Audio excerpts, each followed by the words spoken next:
Me llamo comisario Héctor Márquez.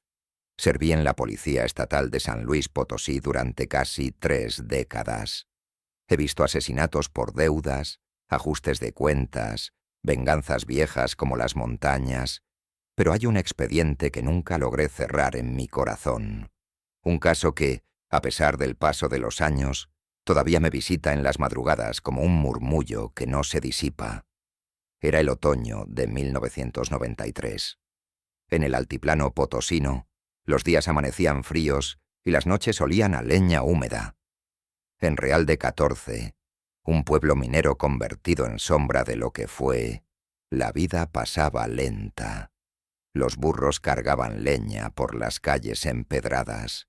Los niños jugaban a las canicas en la plaza, y las campanas de la parroquia de la Purísima Concepción marcaban las horas con un eco que se perdía en los cerros. Aquel 21 de septiembre, después de las fiestas patrias, la escuela primaria Benito Juárez reanudó clases. A la 1 de la tarde, entre risas y voces de niños, las puertas de hierro se abrieron y decenas de pequeños salieron corriendo hacia sus casas.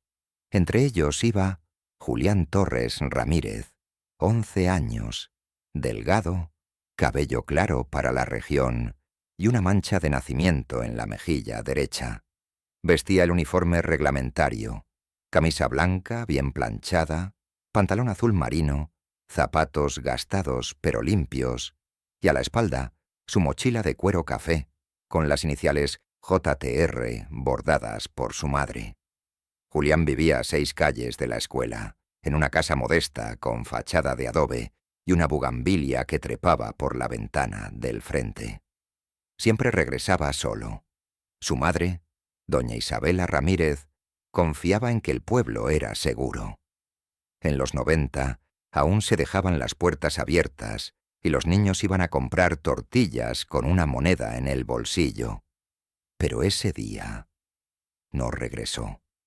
A las 6 de la tarde, cuando el repique del Ángelus llenó la calle, doña Isabela salió al zaguán mirando hacia el callejón. No vio a su hijo. Pensó que tal vez se había quedado en el campo de béisbol detrás de la secundaria o en la tienda de don Emilio comprando dulces de tamarindo. Esperó 1 hora más. Nada. Un nudo de angustia se le apretó en el pecho. Caminó hasta la comandancia, con el rebozo apretado en los hombros, y entró con paso rápido. Mi hijo no ha regresado. Salió de la escuela al mediodía y no llegó a casa, dijo, con la voz quebrada. Yo estaba de turno. La conocía de vista. En un pueblo como el nuestro, todos nos conocemos. Inmediatamente salimos a preguntar a vecinos y comerciantes. Algunos dijeron que lo habían visto saliendo con su mochila, caminando solo por la calle del Molino. Otros creían haberlo visto en la plaza, comprando una paleta helada. Un niño aseguró que Julián se había quedado en el patio de la escuela jugando con un balón. Ninguna versión coincidía en la hora exacta. En aquel tiempo no había cámaras de seguridad, ni teléfonos celulares para confirmar nada. Nuestra búsqueda fue como se hacía entonces: lámparas, silbatos y perros rastreadores. Esa misma noche peinamos solares baldíos, corrales, minas selladas y el cauce seco del arroyo. Ni rastro. La noticia corrió rápido. Al amanecer, voluntarios de toda la región llegaron con linternas y cuerdas. Veteranos del pueblo, miembros de la iglesia, jóvenes que apenas lo conocían. Todos caminaban hombro con hombro, revisando cada esquina. En la radio Quisecor de Matehuala interrumpieron la música para dar la descripción. Julián Torres Ramírez, 11 años, cabello claro, delgado, uniforme escolar. Manchita de nacimiento en la mejilla derecha. Si alguien lo ha visto, favor de llamar a la comandancia de Real de 14. Pasaron 3 días. Ni una sola pista. Comenzaron los rumores. En el mercado de los domingos, Mientras las mujeres compraban queso ranchero y nopales, se decían cosas en voz baja. Dicen que lo vieron en Matehuala, subiendo a un camión con un hombre alto, que se fue con un circo, que lo levantaron para una manda de la Santa Muerte. En el café de la plaza, don Emilio me dijo: «Comisario, cuando la Virgen cierra los ojos, el diablo abre la puerta. No había pruebas de nada, solo habladurías. Un par de testigos aseguraron haberlo visto cerca de la barda trasera de la escuela, a eso de las 2 de la tarde, hablando con un hombre que no reconocían. La descripción era vaga: sombrero ancho, camisa a cuadros». Esa línea tampoco prosperó.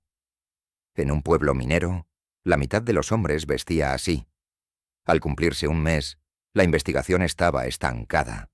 Los padres de Julián, agotados, apenas comían. El padre Ramiro Ortega, párroco del pueblo, organizó rezos colectivos en la iglesia, encendiendo velas frente a la imagen de San Judas Tadeo, patrono de las causas difíciles. Yo, como jefe de la pesquisa, sentía la presión de todos los ojos sobre mí. Recuerdo haber pasado noches enteras revisando mapas, imaginando cada posible ruta que el niño pudo tomar, cada rincón donde podría estar escondido o abandonado. En noviembre, con las primeras heladas, la búsqueda se redujo. La gente regresó a su rutina, los arrieros saliendo al amanecer, las mujeres lavando ropa en las pilas comunales, los niños jugando frente a la tienda. Pero el nombre de Julián seguía flotando en el aire, como un eco que no se desvanece. Para diciembre, la carpeta del caso era más delgada de lo que yo quisiera. Teníamos testimonios contradictorios sobre su último paradero. Ninguna prueba física. Rumores que iban desde secuestro por venganza hasta accidente no reportado. La mochila de cuero, un detalle muy característico, tampoco apareció. Revisamos casas de empeño en Cedral y Matehuala y mercados de segunda mano. Nada. Doña Isabela me visitaba cada semana. «Comisario, ¿y si se lo llevaron a otro estado? ¿Y si está vivo?», me preguntaba con los ojos rojos de tanto llorar. No podía darle falsas esperanzas, pero tampoco me atrevía a decirle lo peor. Pasó un año, luego 2. En 1996, el expediente ya estaba archivado, y Real de 14 vivía pendiente de otras cosas: el turismo, la minería artesanal, las peregrinaciones a la capilla de San Francisco. Pero para mí, y para los padres de Julián, el tiempo no pasaba igual. En 1999 recibí una carta anónima, un papel amarillento con letra temblorosa que decía: «El niño nunca salió de la escuela». No había firma ni fecha. Lo llevé a la comandancia, pero mis superiores lo descartaron como una broma macabra. Sin pruebas, todo quedó en la nada. Así terminó esa década para mí, con un vacío que ni los ascensos, ni las medallas, ni las fiestas patronales podían llenar. Cada vez que sonaba el repique de la campana a la 1 de la tarde, pensaba en aquel niño cruzando la puerta de la escuela y perdiéndose en el aire. El tiempo pasa, pero el pasado siempre encuentra la forma de regresar. Yo ya estaba retirado desde hacía varios años, disfrutando de mis mañanas tranquilas con café de olla en el portal de mi casa, cuando sonó el teléfono una tarde de julio de 2014. Era Teniente Vargas, un viejo compañero de la policía estatal. «Comisario Márquez, tiene que venir a la escuela Benito Juárez. Encontraron algo que le va a interesar». No pregunté mucho. Me subí a mi camioneta y en menos de media hora estaba cruzando el arco de piedra que da entrada a Real de 14. Ese día, el cielo estaba cubierto y el aire traía un olor a tierra mojada. La temporada de lluvias había empezado. La escuela estaba en plena remodelación. El gobierno estatal había aprobado un programa para modernizar bibliotecas rurales, instalar computadoras y áreas de lectura digital. Al quitar un panel de madera viejo y descascarado, los albañiles descubrieron un hueco detrás de la pared norte de la biblioteca. No estaba en los planos. Era un espacio angosto, cerrado con ladrillos y yeso. Dentro, cubierta de polvo y telarañas, estaba una mochila de cuero café. El corazón me dio un vuelco. Las iniciales bordadas seguían ahí, descoloridas pero legibles. JTR. No podía ser coincidencia. Me acerqué lentamente. El cuero estaba reseco, las costuras frágiles. Dentro había cuadernos escolares con fechas de 1993, un libro de ciencias naturales con el sello de la biblioteca, una lonchera metálica oxidada y, en el bolsillo lateral, doblada en 4, una hoja de papel amarillento. La abrí con cuidado. La letra era infantil, inclinada, apresurada. No me dejará ir si no guardo silencio. Sentí un frío recorrerme la espalda. 20 años después, la voz de Julián me hablaba desde aquel pedazo de papel. Vargas me contó que los albañiles se habían asustado al encontrar la mochila. Uno de ellos, don Ramón Gallegos, juraba que había escuchado un golpecito desde dentro de la pared mientras quitaban el panel, como si algo hubiera querido salir. No quise alimentar supersticiones, pero conocía esa mirada. No era miedo inventado. Ordené acordonar la zona. La prensa local ya estaba en la puerta, oliendo la noticia. Los reporteros preguntaban: ¿es cierto que es la mochila del niño Torres? Yo no confirmaba ni negaba. Llamamos a peritos de la capital. Tomaron fotografías, levantaron huellas dactilares, aunque después supimos que estaban demasiado degradadas, y guardaron la nota en un sobre especial. Esa noche no pude dormir. Me quedé repasando mentalmente el expediente viejo. ¿Quién podía haber escondido esa mochila allí? ¿Por qué la nota? ¿Por qué en la biblioteca? A la mañana siguiente, fui al archivo municipal a revisar planos antiguos del edificio. Según los documentos, la pared donde se halló el nicho era completamente sólida. No debía haber espacio alguno. Esto significaba que alguien, en algún momento, construyó ese hueco deliberadamente. Comencé a visitar a los viejos del pueblo. Uno de ellos, don Aurelio Chávez, me recordó algo que en su momento no le di importancia. Comisario, ¿recuerda al ayudante de biblioteca? Ese joven que se quedaba hasta tarde acomodando libros, el que no hablaba mucho. Me dijo mientras servía un mezcal casero. Luis Wilfrido Hernández, respondí, y al decir el nombre, sentí que algo encajaba. Ese mero. Le decían Wilto.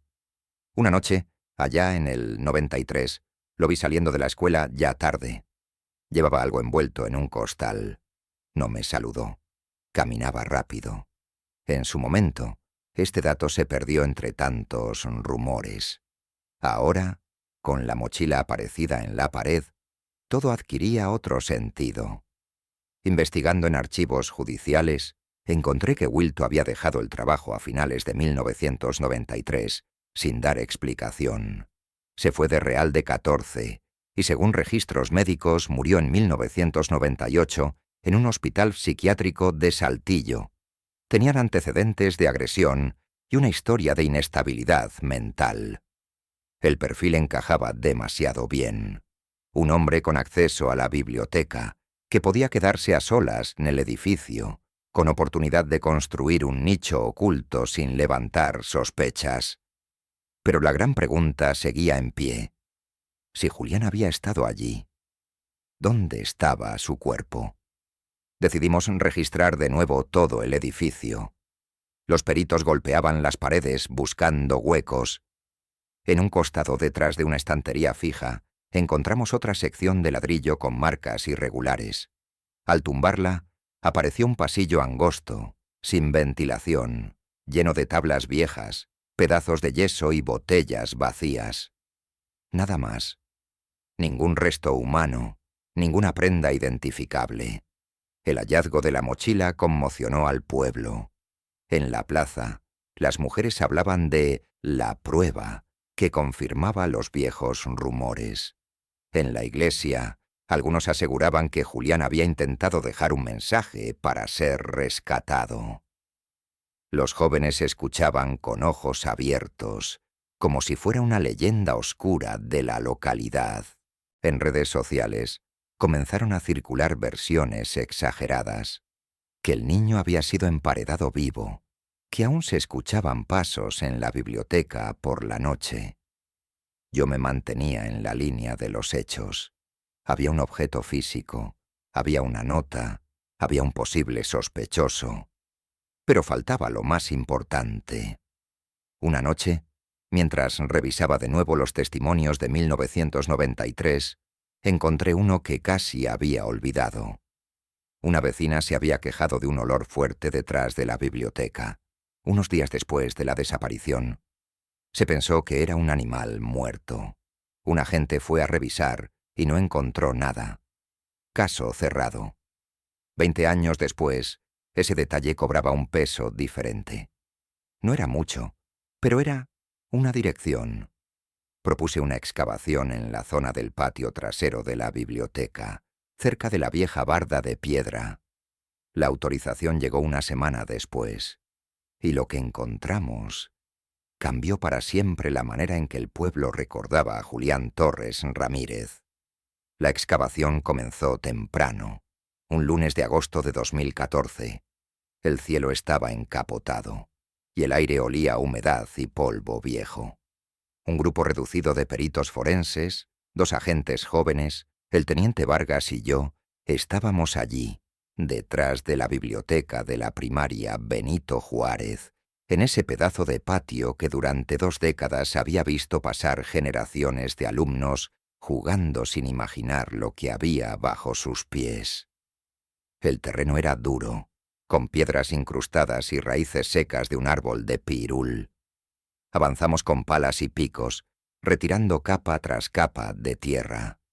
A medio metro de profundidad apareció un pedazo de tela descompuesta. Detuvimos todo. Los forenses se pusieron guantes y comenzaron a excavar con espátulas pequeñas, como quien desempolva una reliquia. Poco a poco, fueron emergiendo fragmentos óseos.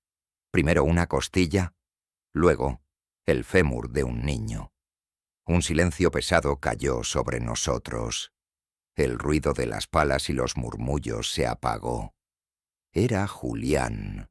No necesitábamos que el laboratorio lo confirmara para saberlo. A un lado de los huesos había botones metálicos corroídos, de esos que usaban los uniformes escolares en los 90. Junto a ellos, una pequeña placa de hierro oxidada, como de una puerta o tapa improvisada, y un pedazo de cuerda vieja, deshilachada. Todo indicaba que el cuerpo había sido colocado allí con prisa, cubierto con tierra y piedras, y olvidado por 2 décadas. Esa noche no pude dormir. Me quedé mirando el techo de mi cuarto, pensando en las veces que caminé por ese patio en 1993, buscando pistas, hablando con alumnos, y nunca se me ocurrió cavar ahí. Recordé también a la vecina que reportó el olor. Si en ese momento hubiéramos excavado, tal vez la historia habría terminado de otra forma. El informe forense confirmó lo que sospechábamos. Restos óseos de un menor de entre 11 y 12 años. Antigüedad aproximada de muerte, 20 años. Causa probable, asfixia por estrangulamiento. No había signos claros de lucha, pero sí indicios de que el cuerpo fue enterrado poco después del fallecimiento. Con esto, el rompecabezas empezó a tomar forma. La hipótesis oficial quedó así. El sospechoso, Luis Wilto Hernández, habría traído a Julián a la biblioteca después de clases. posiblemente con el pretexto de buscar un libro olvidado.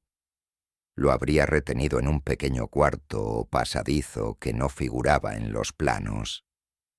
La nota encontrada en la mochila habría sido escrita por Julián durante su encierro, cuando Wilto sintió que corría riesgo de ser descubierto, quizá por la presión de la búsqueda o porque alguien lo vio. Decidió acabar con el niño y enterrar el cuerpo en el patio trasero, de noche. Por razones desconocidas, dejó la mochila emparedada en la pared. Volvimos a revisar los archivos de 1993 sobre Wilto. Era un hombre solitario, de familia ausente, con historial de internamientos breves por episodios violentos. Tenía acceso libre a la biblioteca y solía quedarse después del horario escolar.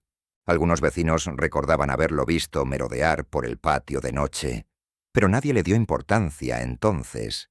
En 1994 vivió en Matehuala por un tiempo y en 1995 se mudó a Saltillo, donde fue ingresado en un hospital psiquiátrico.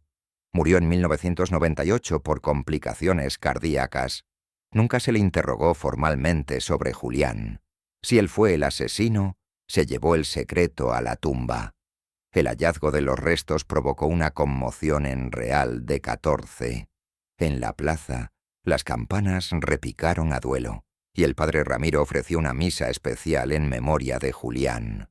No quedaban familiares directos. Su madre había fallecido en 2007 y su padre en 2009. Solo una tía lejana vino al entierro. En la ceremonia, algunos vecinos lloraban en silencio. La tía colocó sobre la pequeña caja blanca una foto escolar enmarcada. Yo, de pie al fondo, sentí un nudo en la garganta.